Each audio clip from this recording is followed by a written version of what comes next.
Mga pare ko, magbibigay lang po ako ng babala tips dahil napansin po natin na halos kalahati po ng populasyon ng motor ngayon ay puro po scooter at yung kalahati po ay pinaghatian na lamang ng pampantra at ng mga underbone. At isa po sa mga kailangan nitong ating scooter ay itong langis, at alam naman po natin yung scooter ay maselan po ng motor to, kaya kailangan po dito ay nasa tamang oras po ang inyong pag-change oil at mas maganda po na magandang klase langis po ang inyong ilalagay dito. Yan naman po yung ginagamit ng mga mapaglamang at mapagsamantala dahil marami po yung naglipa ng fake na langis ngayon.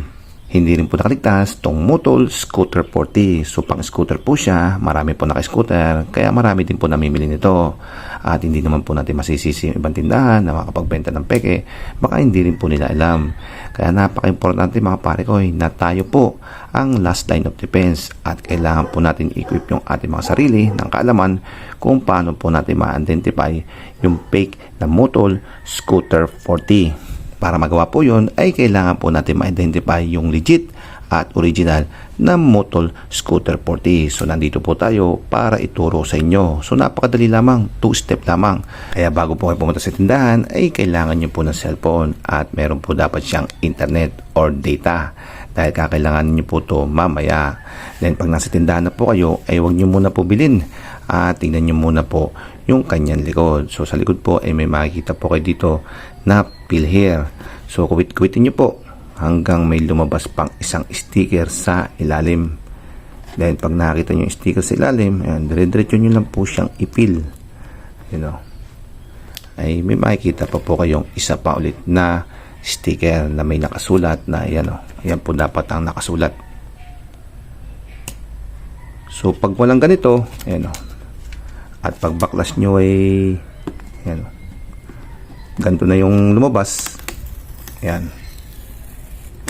fake po yun. Dapat po pag backlash nyo itong sa likod may ganyan po, dapat may second sticker. Diba mga pare ko, madali lamang. So yan po yung una nyong gagawin.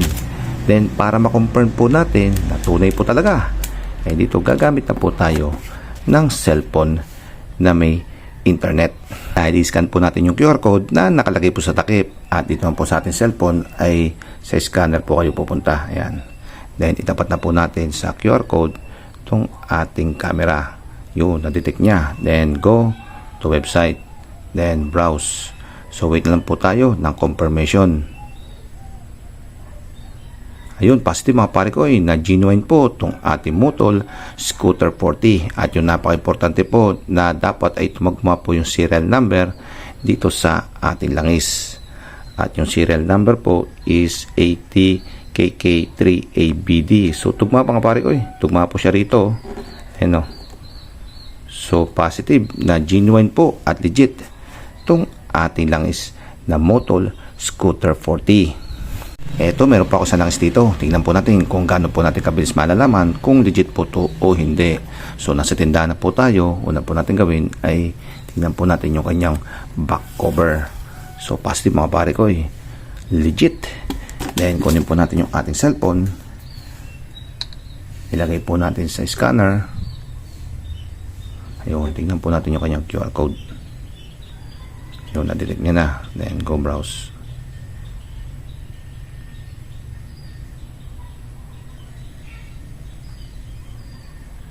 Positive. Then tingnan po natin yung kanyang serial number. So magkaparehas, ATTK or ABD. So legit mga pare ko. Ito, bayaran na natin to.